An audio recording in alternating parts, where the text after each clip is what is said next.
মাঝ আকাশে উড়ন্ত বিমানের জানালা ভেঙে বাইরে ছিটকে পড়ার উপক্রম হয়েছিল এক যাত্রীর, তবে কোনো রকমে প্রাণে বাঁচেন তিনি। আর অল্পের জন্য বড় ধরনের দুর্ঘটনার হাত থেকে রক্ষা পায় যাত্রীবাহী বিমানটি। শুক্রবার রায়ান এয়ারের একটি বিমানে এই দুর্ঘটনা ঘটে। কর্তৃপক্ষ জানিয়েছে, গ্রিস থেকে জার্মানি যাচ্ছিল বোয়িং 737 মডেলের ওই বিমানটি।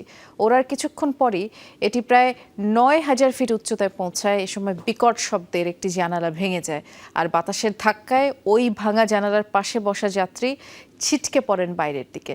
এ সময় তার শরীরের অর্ধেকটাই বাইরে বেরিয়ে যায়, তবে তার পাশের আরেক যাত্রী তাকে চেপে ধরলে প্রাণে বাঁচেন ওই আরোহী। এরপরে দ্রুত জরুরি অবতরণ করে বিমানটি। দুর্ঘটনার কারণ জানতে তদন্ত চলছে।